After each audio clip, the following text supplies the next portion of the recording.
Hello and welcome to this lesson on balancing chemical equations. We're going to start with how to write a basic word equation, and from there we'll progress through the next steps of writing the unbalanced formula equation and then how to balance that formula equation completely.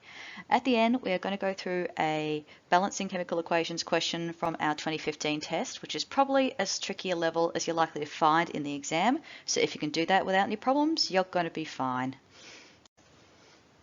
So to start with, you're going to need to write out a word equation based on the problem that you're going to have in the exam.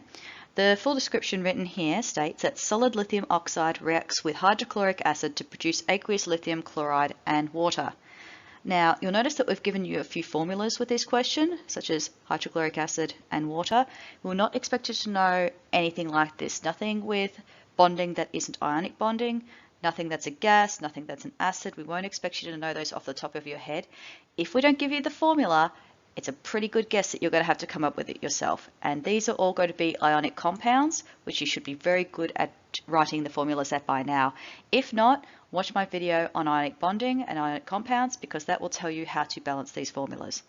Now in this case, when you write the word equation, you don't have to worry about formulas just yet. The other thing you don't have to worry about is any states of matter. So you don't have to state if it's a solid or aqueous or a gas. All you have to do is write first up the reactants, which in this case are lithium oxide and hydrochloric acid, then an arrow followed by the products, which are lithium chloride and water. Now please take a note that just because it's written first in the paragraph or the sentence does not mean it is actually the reactant. Read it carefully about which substances are being produced, which substances are actually doing the reacting. It should be pretty straightforward, but again, it's one of those things that can be easy to stuff up if you don't read your questions. So our next step is to write the unbalanced formula equation for our question. Now, as I said on the previous slide, you will be given some formulas, such as the formula for hydrochloric acid, HCl, and the formula for water, H2O. If it is something we expect you to know, it will be an ionic formula and it won't appear anywhere in the question. This should be pretty obvious, but occasionally people have missed formulas sitting right in the middle of a question, so please read carefully. For these two substances, lithium oxide and lithium chloride, use your table of ions. They will tell you the name of the ion and the charge on it, which would make forming the ionic compound formula very, very simple. Here, lithium is a 1 plus and oxide is a 2 minus. Now to balance out the two negative charges on the oxide, we're going to need an extra positive charge from another lithium. So the formula for lithium oxide will be Li2O. Now for lithium chloride, lithium again a 1 plus ion, chlorine is a 1 minus. This is very, very straightforward at being lithium, chloride, LiCl. Everything is balanced there. Now here we have all of our formulas we need, so it's a matter of just substituting them for the word equation. So you end up with Li2O plus HCl will give us LiCl plus H2O. Now finally, and possibly the trickiest step, is to actually balance. Now the previous step 2 is really important because if your formulas are wrong, your balancing is going to be really off and sometimes impossible to do. So once you've got all your formulas correct, you can start to balance. Now the way I like to do it, draw a line down the middle between reactants and products and count off all your elements. So we've got lithium, oxygen, hydrogen and chlorine, and we have that on both sides. If there's something showing up on one side that doesn't belong there, take another look at your formula. And we are going to do a count. So we have 2 lithiums, 1 oxygen, 1 hydrogen, 1 chlorine, 1 lithium, 1 oxygen, 2 hydrogens, 1 chlorine. Now you can see here the pretty obvious differences. We need an extra lithium on the product side and an extra hydrogen on the reactant side. I suggest probably starting with the metals first. So in this case, to get our extra lithium, we put a 2 in front of the lithium chloride, which gives us then 2 lithiums, but remember, it also gives you 2 chlorines. Now, if these problems take you more than about 3 or 4 steps, start again, because chances are you've either gone wrong somewhere or you've just taken a wrong turn. These are not made to be very difficult. Now, at this stage, the only thing that's unbalanced is we've got an extra H and a Cl on the right-hand side, luckily for us. If we put in 2 HCl's on the left, we'll now have 2 hydrogens, 2 chlorines, 1 oxygen, 1 lithium, and the same is on the right hand side, which gives us an overall reaction of lithium oxide plus 2 HCl's plus 2 lithium chlorides and 1 water. So apologies for that line through the middle, but I'm sure you guys can see what I mean. Now that's probably about as hard as you're going to get. Maybe one a little bit harder, but I'll be showing you that next. Now the last thing we're going to do is to add chemical symbols to show the physical states.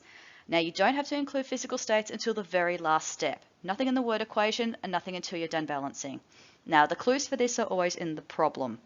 Metals, if it doesn't tell you anything, a metal is always a solid. There's only one solid that is a liquid at room temperature, which is mercury. You're not going to come across that guy.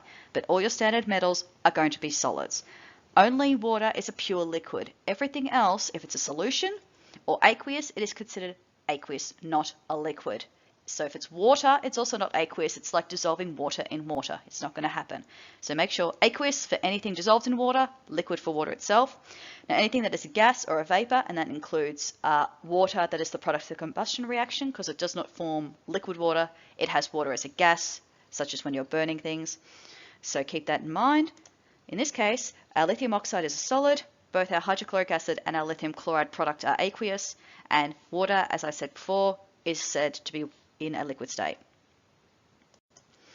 Okay, so I'm going to go through a slightly tougher problem, the only tougher thing about it being that the numbers are a little bit iffy. If you can do this, you're going to be good. So this is straight out of your test from this year. So a solution of aluminium chloride is produced when hydrochloric acid reacts with solid aluminium. Hydrogen gas is also produced in this reaction. Now note the wording of this.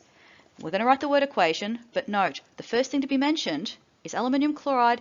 It is produced. It is not the reactant. It is a product. It does not come first. It comes after the arrow. Our actual reactants here are hydrochloric acid and aluminium. So they're things that are going to come first.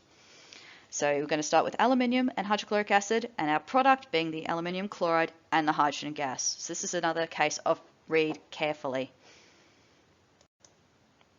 Now, the second part of the question has asked us to write a balanced chemical equation for this reaction, including states.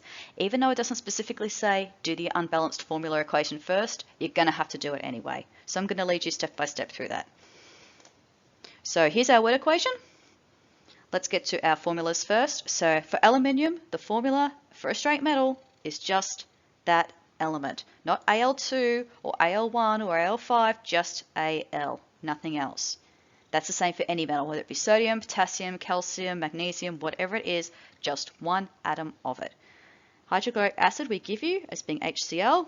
Hydrogen gas we give you as being H2. Now aluminium chloride, you're going to have to find out for yourself. Aluminium is our lovely little 3+ ion. Chlorine is a 1-.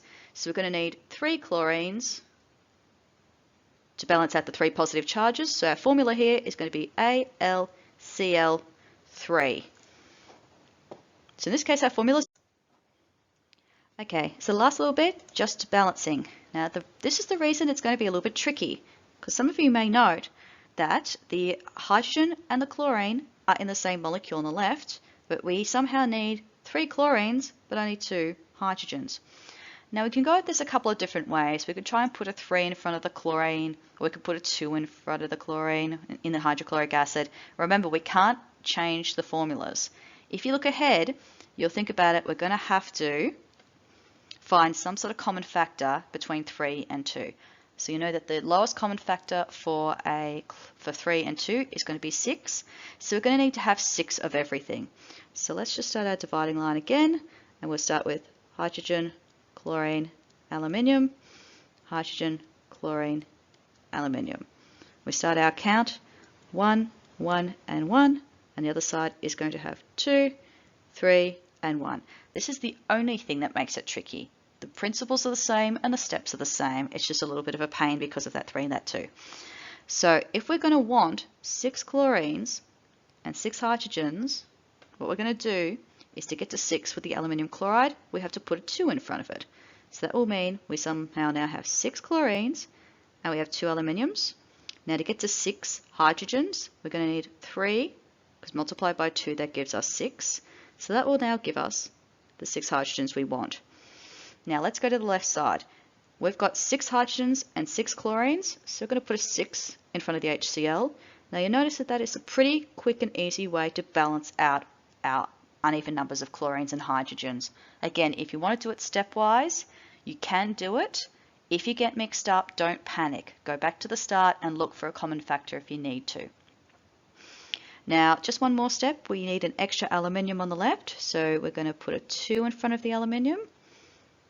And that's going to give us 6 hydrogens, 6 chlorines, 2 aluminiums on each side, which will give us a total of 2 aluminiums plus 6 hydrochloric acid will give us 2 aluminium chlorides and 3 hydrogens. Now, the last thing we need to do is put in our states. The aluminium is a metal. Even if it doesn't specifically say solid, it will be a solid. Both hydrochloric acid and the aluminium trichloride both state that they are aqueous or solutions, so they both have a state of aqueous, and hydrogen is a gas. Usually it'll state hydrogen gas, but remember, hydrogen is always a gas at room temperature. You're not going to come across liquid hydrogen. So thanks everyone for watching. Hopefully this was a bit of a help.